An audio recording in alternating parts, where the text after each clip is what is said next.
Good evening and welcome to December Urban Toronto Beekeepers Association meeting. We will open up with the beekeeping calendar with Marion Whittam. Thank you, Alin. I'm just going to share my screen. The host is disabled participants screen sharing. Could you let me open it see up? what I need to do.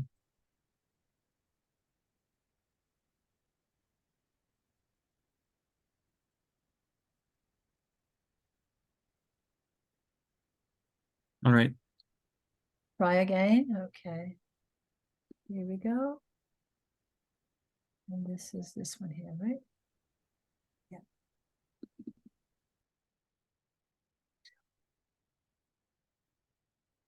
Okay, so I just want to shut this thing down. Okay. Good evening, everyone. And yeah, slideshow. Sorry. Here we go. Slideshow.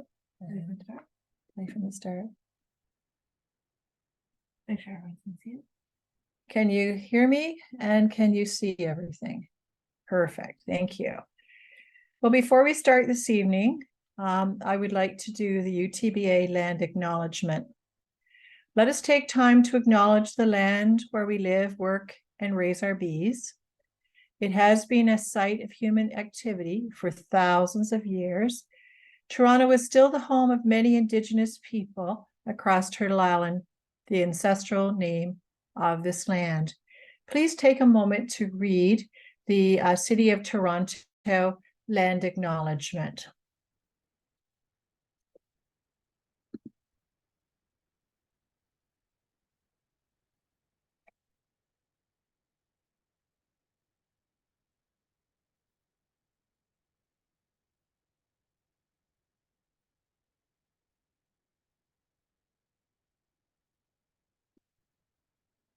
Good evening. My name is Marion Whittam, and I'm the interim chair of the UTBA. And I do present every month the Beekeepers Calendar. I use educational references for this presentation. And this educational reference is from the OMAFRA website, the best management practice for winter colonies. And the other thing, just to let you know, please note that for your reference, that all meetings are being recorded, can be viewed at the UTBA YouTube channel. Other videos that are around that really can help you as a beekeeper, keep refreshed during the winter are the Guelph Honeybee Research Center, University of Guelph videos. There's over 60 of them there. So if you need something to keep to refresh or remind yourself, please feel free to use those. I also use helpful resources such as Dewey Caron's Honeybee Biology, Keeping Honeybees, and our tech transfer manuals. They're all very helpful resources. Well, winter is upon us. It's not in Toronto, it's not as severe as outside of the city. So up in the Muskoka areas, there's a lot of snow and ice, but here we've been very fortunate. But our bees are clustered to keep warm because it's under 10°C. The hives don't have any brood right now, and the outside temperatures will fluctuate, although it's too cold to open those hives. And if you are doing a hive inspection, it's only an external inspection, a look-see. On a warm day, you may see your bees flying out, but do also expect some dead bees outside the hive. And if there is snow on the hive, leave it as insulation, and also ensure that the entrances and ventilation are clear of snow. It's time now to clean and repair any equipment and read books and articles about bees. Also time to renew your OBA membership, although I have not seen that yet myself from the OBA. And ensure that your OMAFRA beekeeping certificate's current, and if you're a new beekeeper, apply to OMAFRA to obtain one, and enjoy your time off. Just to let you know that OMAFRA, the beekeeping certificate of registration, is required by the Bees Act. It's a legislated requirement, And the main purpose is to protect the health of our honeybees, and also to make sure that if you have beekeeping equipment, you have to have a certificate of registration from OMAFRA to sell. Proof of registration is needed for permits, for funding programs, to receive honeybee inspection services from OMAFRA. The registration is 100% free. And beekeepers whose certificate is going to expire this year are required to submit a renewal form. And new people also need to apply for their certificate and see the OMAFRA website for more details. They have a new portal for those that have previously have the OMAFRA registration. And there is a process that you follow that's written to get yourself onto this new way of doing things, which is in line with My Ontario, the new system, the log-on system. And there's a portal, ask OMAFRA if you have questions, or a 1877 number. OBA beekeepers registration enrollment for 2024, although I have not seen it yet. Michelle, do you know if it's coming out shortly? It's yeah, it must be. It saves your money on workshops. They've just recently had their annual general meeting in November, so perhaps that's Melanie's just getting on top of getting that cleared away, and then go on top of this. It helps you with meetings, conferences, subscriptions to the really excellent OBA journal and the Honey Council journal, and protects your assets by offering you affordable bee and honey related group insurance. And to be eligible for that, you have to be registered with OMAFRA for your liability insurance.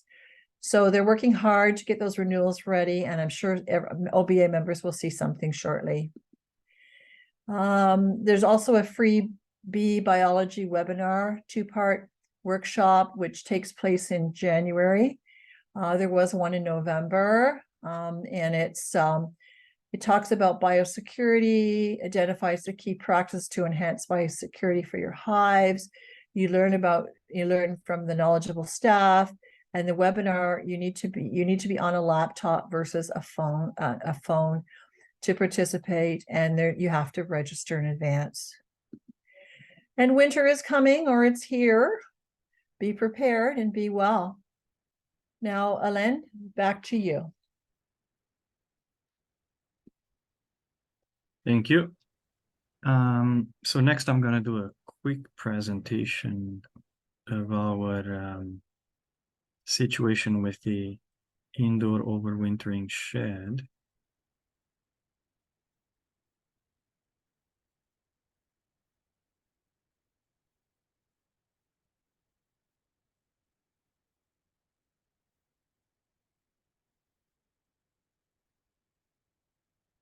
Can you see the screen?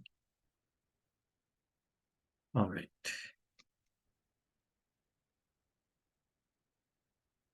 So basically last winter we overwintered some nooks indoors just based on whatever situation we had at the end of the summer. And we learned a few things, and we wanted to address the problems that we found, and make a few improvements here and there. So this fall we had a tiny little plan that we acted on. Specifically last winter we put some colonies inside that had empty compartments, like the one you see on the right side. So we decided that this year, we're just going to call weak colonies earlier to detect those possible empty spaces and move viable nooks into these ones, so that when we move them indoors, we have a better use of the available space. So this is an example where this colony was very weak. We decided it's not even worth trying, so we combine it with another one, and this space became available for another colony. And the next step was to feed. We had some experiences with a few nooks and hives, which in August and September lost weight. So this year we jumped on it in a timely manner, and some of them gained quite a bit of weight. And then for the mediums and for the mediums colonies that we had, we tried to strengthen them with the ones that we culled. And this is an example of what we call a medium colony here. We also treated them, we treated the nooks 2 times with the Apiary treatment. We did measure the level of mite infestation in, I think it was beginning of September, and they were varying between 0 and 3%. And then once we got to October and November, we did a second treatment with oxalic, a third treatment actually. This is the treatment that they get before going in.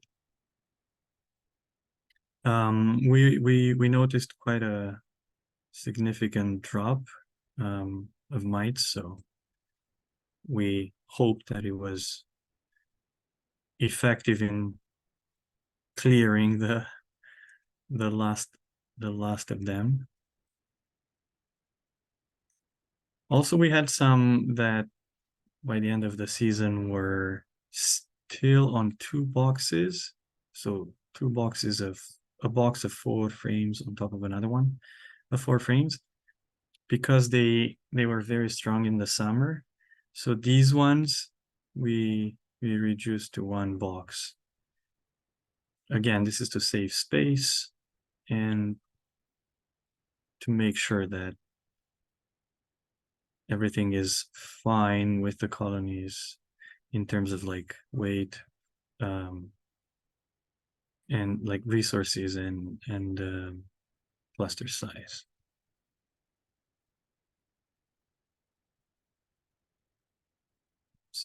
So this is how it looks right now. On this side, we have all the triple mating nooks. So now every single one of them is populated. As usual, there's a free inspection checklist on our website. Top on the main page at the top, there's a link to it. And if you're interested in those nooks that were overwintering, on our website, Collections Bees. If anyone has any questions, I'm here to answer.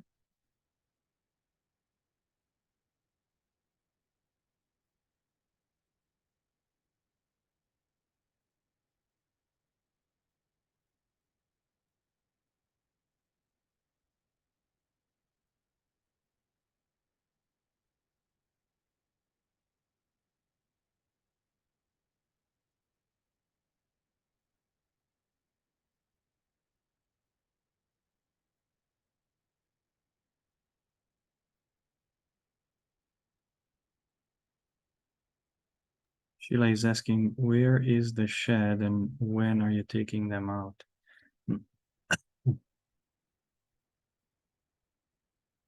So the shed is in pretty close proximity.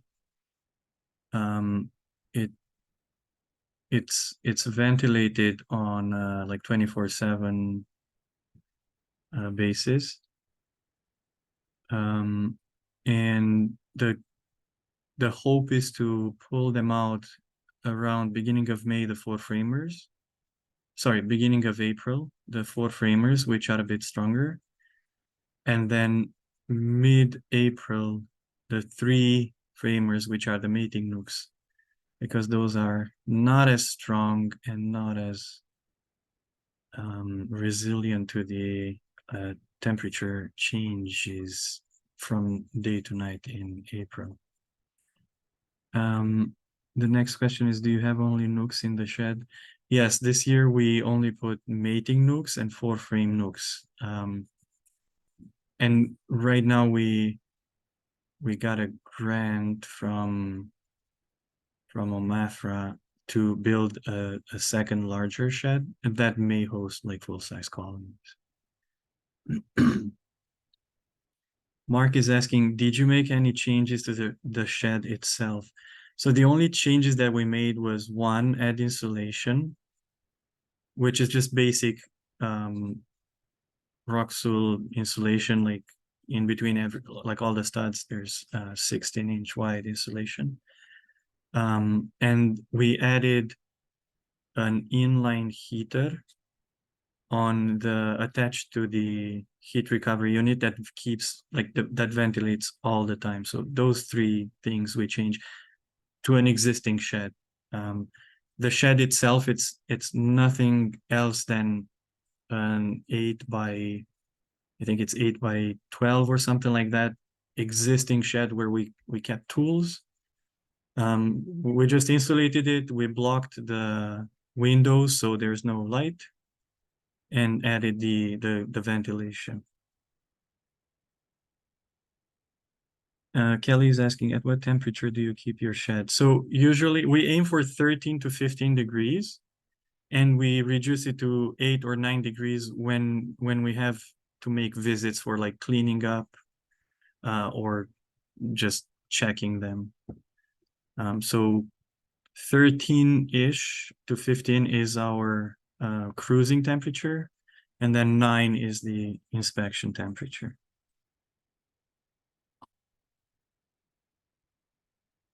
All right.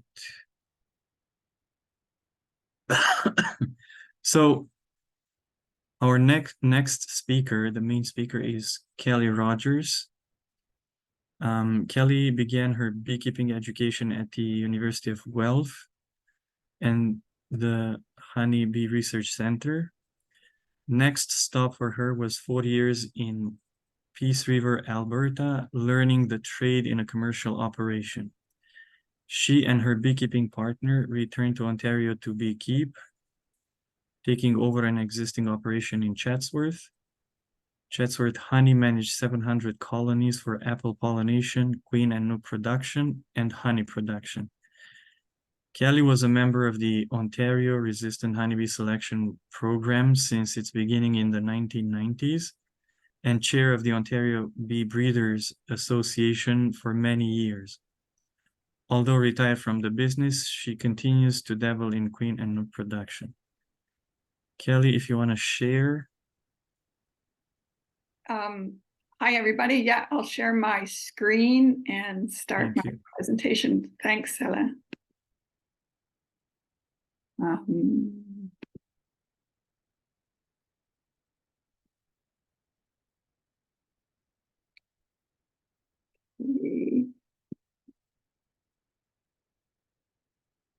Okay, can everybody see that now? Yeah, Alin asked me to talk about organic mite treatments at Chatsworth Honey. So I'll start.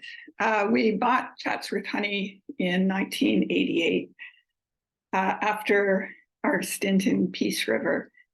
And as you can see, there's sort of a date discrepancy.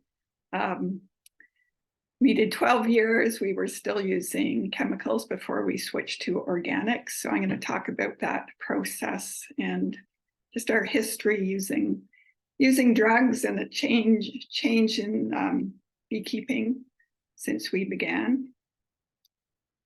Okay, so Peace River, we were there 84 to 88. We went out there right after university. We were at Guelph. We were students at the same time as Paul Kelly. We were all in the apiculture club together, and yeah, it was a good time to be at Guelph. Lots was going on. Yeah, so we also worked at the bee lab, but then decided we'd rather be commercial beekeepers. So we were told to go west. So we headed out to the Peace River in northern Alberta. I don't know if anybody's ever looked at a map of Canada, the physical geography. The prairies kind of squeezes up into a little blob up in northern Alberta. So it's very flat up there, other than the Peace River Valley that carves into the plain. And there's just massive fields of clover, alfalfa, canola, and it's all grown for seed. So it's not cut. So it's fantastic forage for the bees. And there's also very little nighttime during the summer. There's, I think, 20 hours of daylight. So the bees fly all day. So that's how they produce huge crops. So yeah, it was an amazing experience going up there from Guelph and being students. At the time, this was pre-MIte. So the border was still open with the States, and the operation we worked for, they ran about 2,000 hives, which was actually relatively small for the Peace River. And like most of the operations, they brought in packaged bees every spring. But they were also experimenting with overwintering bees. At that time, it was more economical to kill your bees in the fall and bring in new bees in the spring. Because it was difficult to overwinter. Bees needed a lot of feed and a lot of insulation for the long, cold winters. So yeah, it was pre-MIte, so we didn't have to deal with mite treatments, but we sure did use drugs and poisons. So to kill the hives in the fall, we used cyanide dust. We had these pumps that we would fill with the dust and then pump it into the entrance of the hives, and you could hear the bees like die instantly and rain down onto the bottom boards. Yeah, it wasn't very pleasant job. And then we had to clean out those brood chambers. All the dead bees and the cyanide dust was everywhere. It's amazing I'm still alive to talk about it, but that's the way the industry worked at that time. On the right, you can see this is springtime, and we've opened up the 4-packs, and we're applying terramycin. It was known back then. Different formulations, Oxytet now. It's the antibiotic was put on prophylactically for American foul brood. So they were very disciplined with the drug regime. So they put on the dust in the spring, and then for the summer, they would put on a drug patty. Basically, we would melt big vats of shortening and add sugar and antibiotics and make basically hamburger patties out of it and put them between the 2 brood chambers. And so the bees could chew away at this all summer during honey flow. So, it was not a good practice at all. I'm sure the honey was contaminated with drugs, but, we didn't know any better. We were just doing what we were told to do, but that's the way it operated out there. And it's really no wonder that Alberta was the first to have problems with resistance to the Oxytet because of the overuse of it. So after, it wasn't all bad out there. Other than the drugs, we had a great time. We learned a lot about managing hives. I learned to do queen rearing out there at the college in Falher, Alberta. Beaver Lodge was an Ag Canada research station in the Peace River area up there, and they had field days every year. I learned 2 queen systems, so there was a lot of really good education up there. So when we moved back to Ontario, we bought an existing operation. It was Brian's Honey originally. And just as an aside, Harold and Betty in the picture there, they started it in 1923. So this year was the 100th year of beekeeping at the same location in Chatsworth. So we had a great big party, and there's still Brian's around, descendants of Betty and Harold. Harold's brother Howard went south to Sarnia, and he started Monroe, or took over Monroe's honey. And Steve Bryan's, I'm sure some of you know him, he's Harold's grandson. So yeah, it was really great to sort of celebrate that big Ontario history this summer. Okay, so back to Chatsworth Honey. Our main source of income was honey production. We were fortunate enough to buy an operation that was mainly, all the bee yards mainly situated along the Niagara Escarpment from Chatsworth all the way up to Georgian Bay.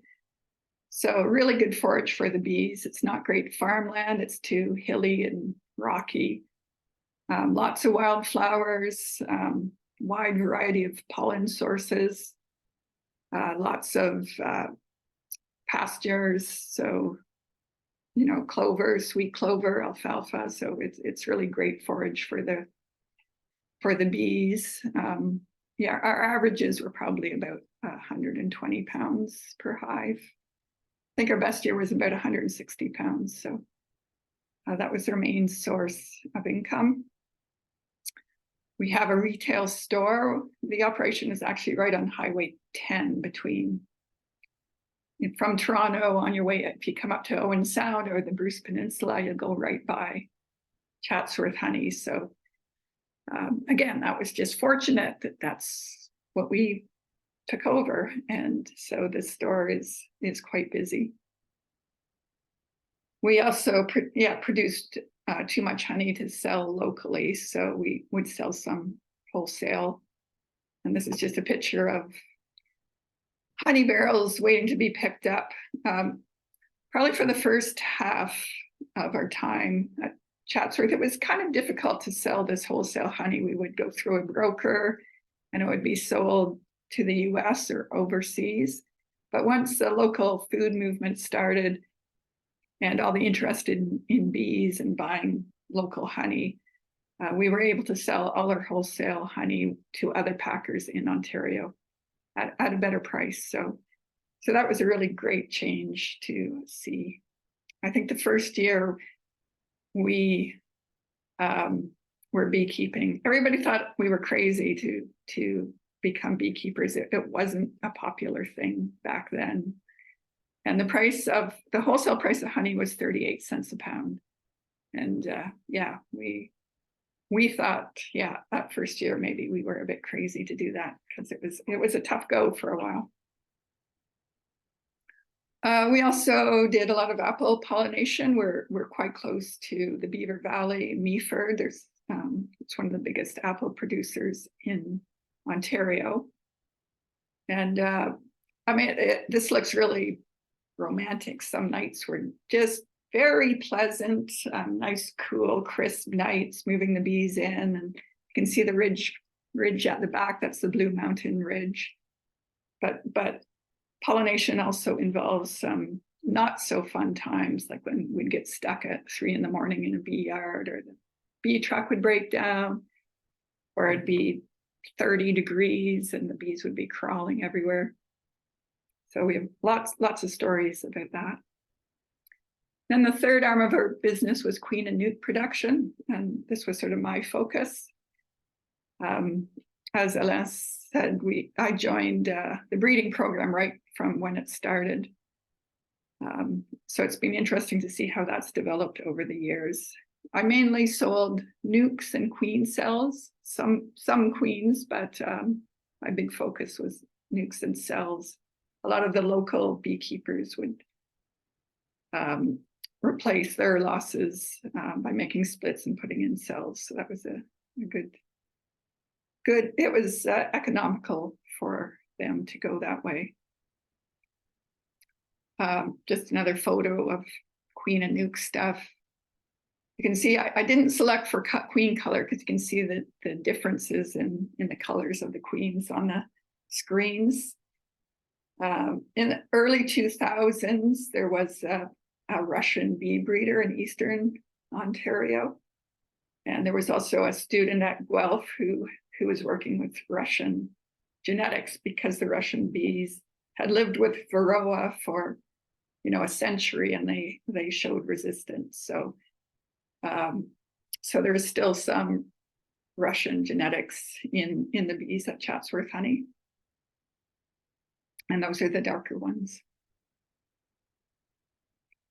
So my selection process, part of ORHBS, they would come up and do the hygienic behavior. I'm sure most of you are familiar with that test, the liquid nitrogen, where you flash freeze some areas of brood and come back the next day to see how many dead pupa the bees have removed. And if they've removed all of it, like the picture, the frame here, that would be a highly hygienic hive. So I would breed from hives like that. And that's great for brood diseases like foul brood and chalk brood, to have hygienic bees. The photo on the right side is just showing propolis. For a long time, bees were bred to get rid of they would breed bees that didn't have the tendency to build up a lot of propolis, just because it's harder to manipulate hives if they're all gummed together with propolis. But a lot of research that's come out recently has shown that it's great to have a lot of propolis in a hive for its sort of colony level. What's the word I'm looking for? Behavior against resistance to pathogens. So I've noticed over the decades, the couple of decades, was that my bees had more propolis. So I think I didn't actively select for it, but it was sort of a result of my selection process. And the bottom photo, it's hard to really see from this photo, but there's a lot of sort of yellow striped bees and dark striped bees, and that just shows a really good, I like to see that a really good genetic diversity. And genetic diversity really sort of translate into resilience against the pathogens and the stressors that we experience these days. I would also select for gentleness, wintering ability, short-term honey gain. And in the last few years, low Varroa growth. And that assay came out of Ernesto Guzman's work at Guelph, that colonies that showed low Varroa growth over a 10 to 12 week period. Those would be more resistant to the mites. So again, I would breed from those colonies, would make it into my breeding program. So just a little bit of history of the mites in Ontario. Yeah, as I said, we bought the operation in 1988. At that point, we were told, oh yeah, mites are coming, but it's going to be another decade or two before they arrive. And I think the day after we signed the contract to purchase the place, they discovered tracheal mites in the US. Again, people thought we were crazy. So we had maybe 2 or 3 years with no mites in Chatsworth, and then the tracheal mites arrived in the early 90s. And that's when the breeding program began at Guelph. Met Nasser sort of originated that. And the first selection was for tracheal mite resistance. And we were able to show a lot of success with that in a very short time. It was a successful program. A lot easier to breed resistance to tracheal mites than it has been with Varroa. So then the Varroa mites arrived in the mid-90s. Formic acid was initially developed for the tracheal mite treatment. There was no formulation for Varroa early on. So, and Europe and the US had already had Varroa mites, so they had there was synthetic chemicals already developed. Okay, so these are photos that I took from my operation. So you can see that we've had some really good infestations. You can see the mites on the backs of the bees on the left-hand side, deformed wing virus, PMS on the right side, parasitic mite syndrome. So when you'd see this in the fall, you knew your hives weren't going to survive the winter. So it translated into big winter losses. When I took this photo, Toby, my partner, just said, why are you taking that? We don't want a record of that, but I think it's good to have records of these things. So this would be a particularly bad winter. I don't know what the loss was in that yard, probably about 50%. So yeah, we suffered some years for sure. But yeah, the first synthetic mite treatments were very effective. Apistan was amazing. You just stuck these strips in, no mites, the bees thrived.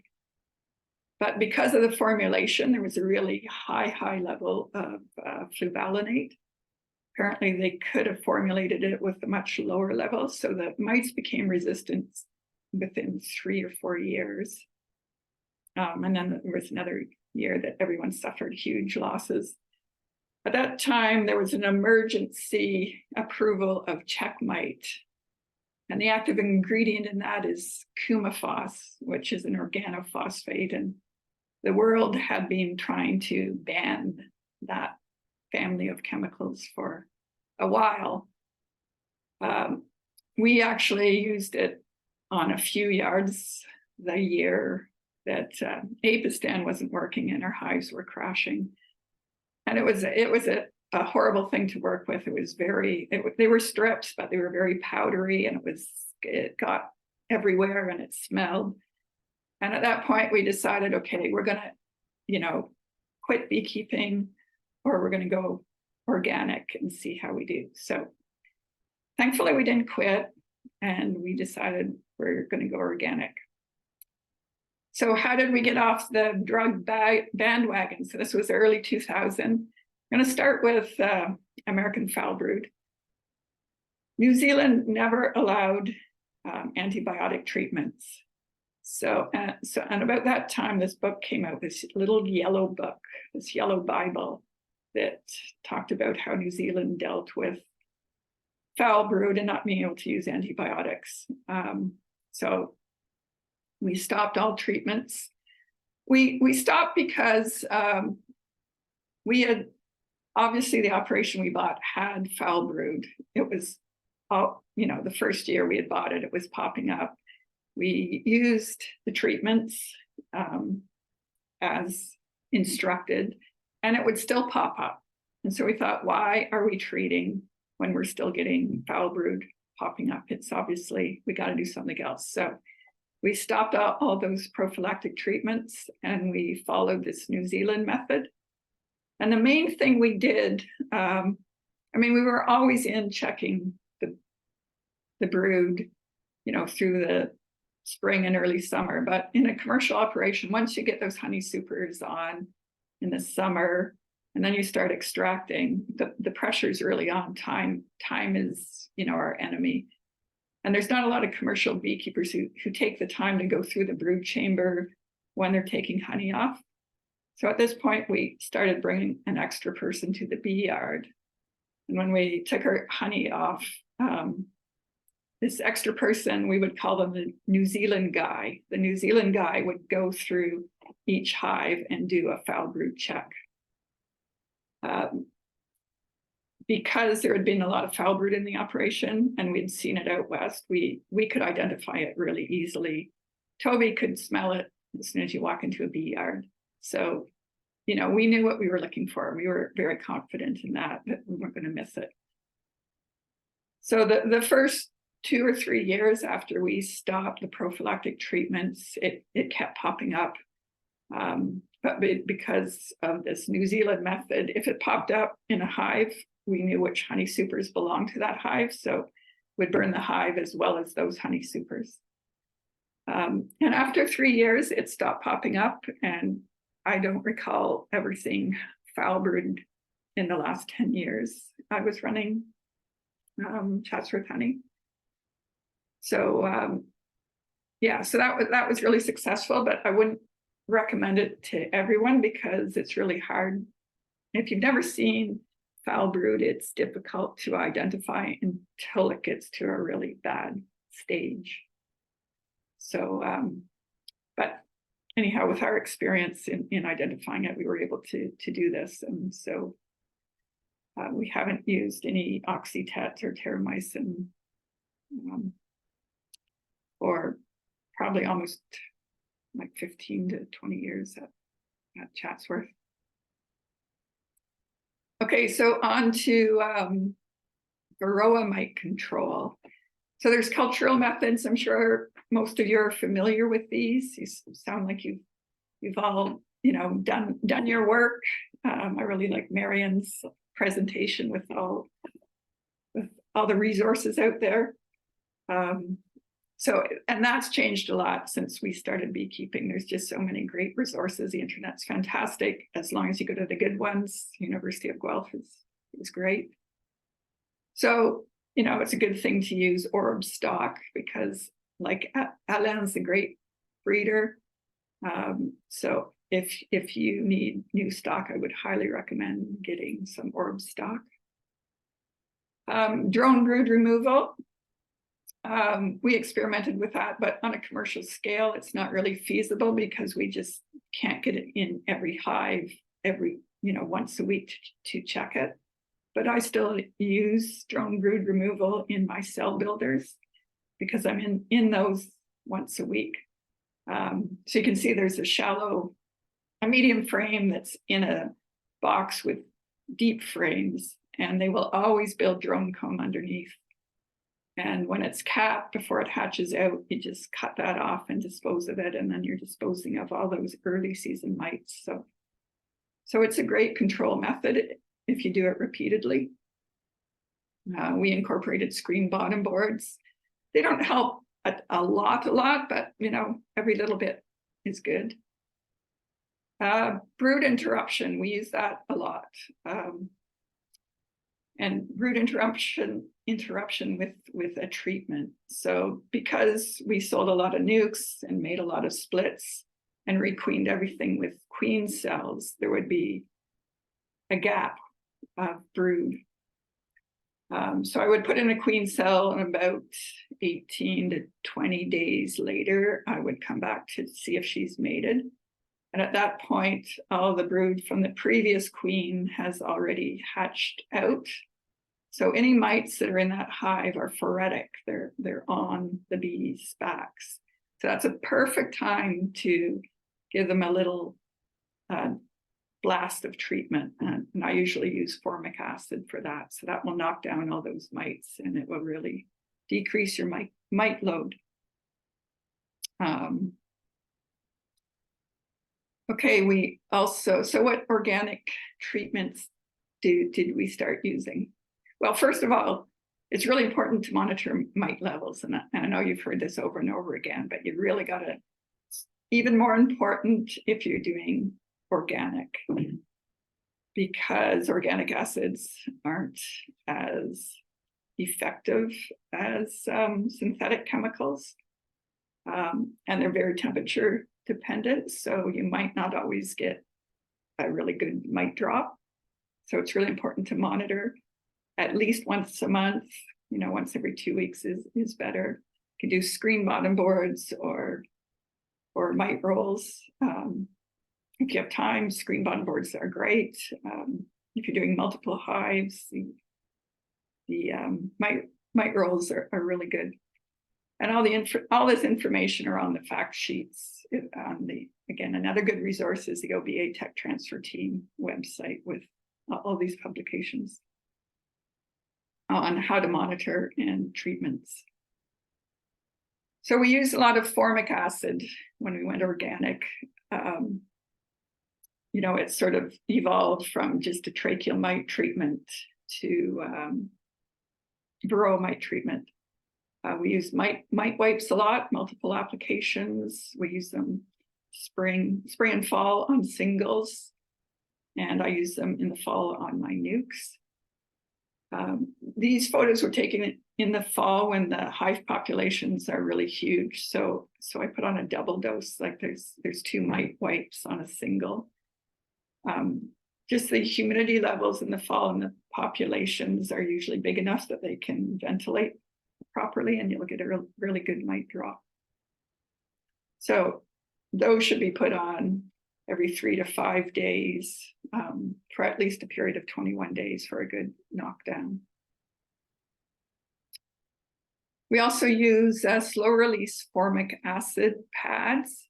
The first, not Apiaries, they were the ones who developed all the Max, the quick strips. This was the very first formulation. It was a tin test. It's a wafer board inside a plastic bag with holes. And I think there's 250 millimeters of formic acid in each one. And it's a slower release, but it does do, when you first put it on, it's definitely, the bees definitely get a big flash. And there's a good drop initially, and then it slowly releases over, depending on the temperature, over the next 3 to 4 weeks. And we really like these. They did a great job. You can see you need a little 1-inch rim for them. We only use them on doubles, not on singles, because of that sort of initial knockdown. Especially in the spring, you can lose a bit of brood, which we never minded in the spring. It kind of helped with their swarm control, especially for hives that were going into pollination. And the queens would quickly relay in those frames within a couple of days. When Nod came out with their first version of the Max, they were really bad. There was a lot of queen loss. There were big gummy things that the bees couldn't get rid of, and they would stick to everything, and it was really hard for the beekeepers to scrape them out. So we actually stopped using those and went back to these pads, and we fortunately had kept all the pads, and so that we were able to reuse them.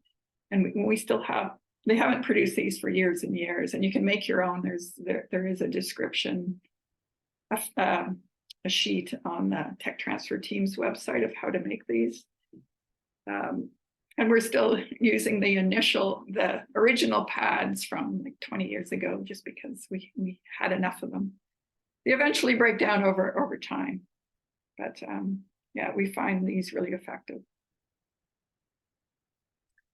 Since I sold the business, I started, and I'm a small beekeeper now, I started using Thymovar, let's see, Thymo oil. And again, it's a slow release. I found it a little harsh in the spring. I had too much brood damage in the spring. I only run singles now, so it was just, yeah, too harsh for those. So I still use mite wipes in the spring, but I use these in the fall. The reason we didn't use them in our big operation is that they're really expensive, but they're great if you're a small beekeeper, only a few hives. So for both all organic treatments, you're not going to get 100% efficacy. So we always do an oxalic treatment before we wrap our hives in the fall. We just do the dribble method, just in a syringe, and it's safer for the beekeeper. It's probably not as effective as the fumigation, but it worked quite well. For us, again, this is a broodless period, so all the mites are phoretic, so they get knocked down. This is actually a picture from we had screen bottom boards. We had these sort of sliders, white, that happened to be white, that would slide in for the winter. And so it was really nice because we can see the sort of the mites fall. And this was the day after an oxalic acid treatment. So you can see, even if you've done your formic treatments by the book, you're going to get a nice little mite fall with the oxalic, depending on the year. And this hive survived just fine. As I recall, it was just getting rid of the rest of the mites. Okay, this is Les. I'm sure you all know Les. You've probably all heard him talk at bee club meetings. He ran the tech transfer team for 10 years. And I worked with him closely, and he ended up buying Chatsworth Honey, he and his partner Raquel. This is a photo, like Alin, we experimented with indoor overwintering of nukes. I think this is the 5th year we've had bees inside. Yeah, it was all came out of Quebec, the research, and it's been very successful. So this is a little medium honey super divided into 4. So there'll be 4 queens in each quadrant. And yeah, it works really well. That very first year, let's put these hives in with just like little handful of bees. And I said, there's no way that's going to survive less. And a lot of them did. It was really amazing. And again, like Alin, we keep it at, 12 to 15 degrees over the winter. I think this is the future of being self-sufficient in Ontario. With more beekeepers, winter small units indoors will be less dependent on bringing in package bees from elsewhere. And if you don't buy your stock from Alin, Les and Raquel are excellent bee breeders, and Esther works with Raquel. They're amazing. And they sell a lot of queens. They're way bigger than I was. So yeah, if you have a failing queen and Alin doesn't have anything for you, your next bet is Les. And he goes under both names, Chatsworth Honey and Eccles Apiary, so you can Google either of those. Okay, so any questions? So we have a question in the chat, and it says, how do you dispose of drone brood once cut off the medium frame? I'll stop my share here. Well, people who have chickens say they feed it to their chickens. Apparently chickens love it. We have a burn barrel, and I just toss it in the burn barrel. You can also freeze it. So those are a few different ones. Do you use that wax? Oh, no. Okay, not even. All right. I have a few questions. So you were saying that there was a movement of buy local, and then you started selling more to Ontario in terms of like the barrel honey, right? Mm-hmm. Approx what year was that, or like what time approx? Was it like before the 2000s? Or... Oh, no. I'd say it was like maybe only 10 years ago. Okay. 10, 12 years ago. All right. Yeah. And I saw in one of the pictures with the queen cells, they were quite well fed with royal jelly. Any advice on keeping them stimulated to produce and feed?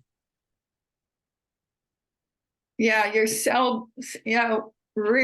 raising queens is kind of different from breeding queens. Like, if anybody wants to become a queen breeder, first you have to learn how to raise queens. And, it took me many years to become better at it. I remember there were many years where there was a lot of cursing going on.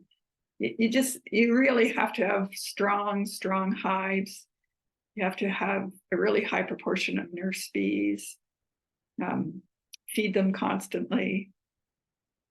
I think it's a lot of it is experience, just knowing what a cell builder should look like. I think it comes with experience. Yeah. One thing I do is, I usually do raise cells for at least 2 months, and you're constantly adding brood, but those bees become old, and so eventually after about a month you have a higher proportion of old bees to nurse bees.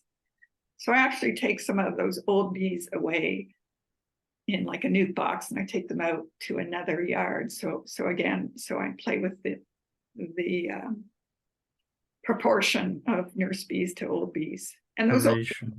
the ratio, yeah. Yeah. They hang out on the outside combs. So I'll just take some of the. So you can just shave them off and goodbye. Yeah, the outside heavy. Like I always have to take out honey from the brood chambers because I'm feeding them so much. So I'm always putting in foundation, taking out heavy frames of honey. So I eventually start taking out the heavy frames of honey with all the adhering old bees on it, and I take them out of the yard so they can't fly back. Yeah. So that's a couple of little tricks, but yeah, just well-fed pollen patties. I make my own pollen patties to feed them. Do you use the frozen pollen, or do you dry it like the season where you collect it? Yeah, I collect it the season before and then freeze. Freeze. Okay, cool. And then I make it in the spring. Yeah. Michelle is asking in the chat, where does oxalic acid fit into your IPM? Like, is it just a dribble at the end of the season? Yeah, just at the end of the season, but you could also use it, when I talked about brood interruption in the summer. Okay. When you requeen with a queen cell and you have that almost 3 week period, you could use it there. You could use an oxalic acid dribble there. I use MIte wipes. But you could use oxalic there just as well. All right. And you were mentioning some Russian queens. Is anyone still dealing with Russian queens in Ontario, or is it just whatever is left in? Yeah. No, nobody. In operations. No. Nobody is, which is too bad. They kind of got a bad rap because they were a little grumbly. So people associate with Russian bad. Is this because the import of queens stopped from the States? Was that like a primary that source? was part of it. I mean, I know the US has had a really good Russian bee breeding program. I mean, maybe somebody should start importing those again. But at this point, we've been working on our stock in Ontario for a good long time. Yeah. So, yeah. I think the breeders are doing a pretty good job, especially with the support of University of Guelph, like all that, the LVG. Oh yeah. That was developed there. This year I did the Harbo test on my on the top 5 hygienic. I pulled the larvae out, and they actually matched the hygienic ranking. Like the 5th ranked had more varroa than the first one. Right. When I pulled them out. So yeah, we're seeing good results there. Now in terms of like the MIte wipes, what is the protocol with that? Like, what's the quantity? Is it just a soak until full, or is it like a? Yeah, I think it's it can hold up to 40 milliliters. We generally just soak it and then put it in a drip pail, and I squeeze them before I put them on so they're not dripping. But yeah, I think the official protocol is 40 mils for a double and 20 mils for singles applied. And then it goes on the frames and that's it? Yeah, just on the frames. You don't need a spacer or anything. The downside is that you have to reapply every 3 to 5 days. Yeah. For up to 21 days. But I know a lot of beekeepers who use it, even if they don't get on the full treatments, even, putting on 2 or 3 is great. Yeah, and it depends on your mite levels. If you have higher mite levels, you want to get every single treatment on. Yeah, so they're more flexible in how you use them. And in terms of like the organic treatments, Formic was the first one, because it was formulated for the tracheal mites, right? Right. Yeah, and that happened here in Ontario as well. Formic wasn't approved in the US until a few years ago. So yeah, we were really lucky to have that treatment as early as we did. Was it like an uncommon thing to jump on the organic trend, or like, you know, to implement it on a larger scale? At that time? Yeah. Yeah, probably for a commercial beekeeper. There were more that came on board over the years. But I think we were one of the first to just sort of drop everything. Yeah, a lot of beekeepers up here stuck with the chemicals, and they didn't have any better winter success than we did. You know, so just so there wasn't really any downside. There was only plus sides. And as a bee breeder, you know, it's good to put pressure on my stock. So if I was using antibiotics, that would suppress, you know, those the stressors. Yeah. stressors. So I wouldn't know which hive would be susceptible to foul brood if I continued using antibiotics. So I figured as a queen breeder, I needed to drop all those drugs and have more pressure on my bees to show what they can do. And what was the main source of information initially? Was it just a tech transfer team, or? Yeah, tech transfer team for sure. They were, you know, Medhat Nasser ran it, and then Alison Van Alten, and then Les. And they worked so closely with the University of Guelph, so there was a lot of good info coming out of there. All right. There's another question. The one about bees still experiencing miticide resistance. Well, I guess it depends. Well, it's really the mites experiencing the resistance. So I guess it depends on where the mites have come from. I'm pretty sure how that works.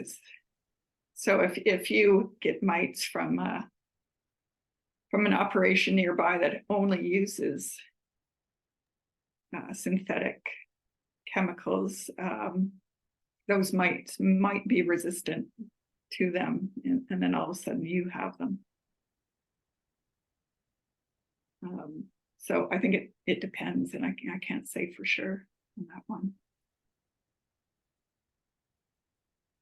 I know good commercial beekeepers who do rely on synthetic. The advantage of synthetic chemicals is that you don't need as much labor. Yeah, it's less labor. That's the number one reason to say no to switching to more organics, because it's just labor intensive. But good commercial beekeepers will rotate the synthetic chemicals that they use, so they'll use a different one every year.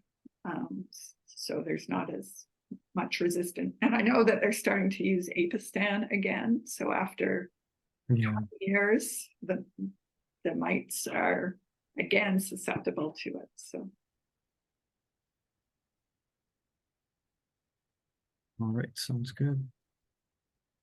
There's another. Yeah. So Michelle, if your operation is remote, yeah, you have a good chance of not getting too many resistant bees, mites coming in. So it's great.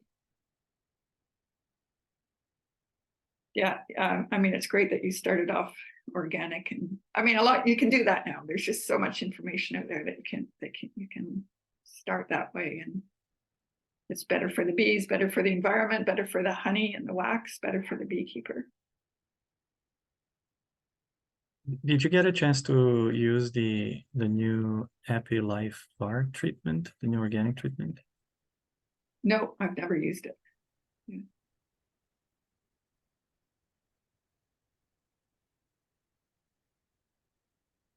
yeah, again, Formic, so that was sort of the cheapest way, Yeah, cheapest treatment, so. As 3 kids to put through school. it's hard to replace. I had to consider things like that. It's hard to replace given the price and then versatility, right? Yeah. All right, so there's no more questions. Kelly, thank you very, very much. It was great You're welcome. to learn about the history of switching to organics. Yeah, Hopefully more and more larger beekeepers will jump on board. yeah, And I hope so, yeah. we will see less resistance to our tools in the IPM. All right, we'll stop recording here. Thank you very much. All right, enjoy your winter. Good luck next season.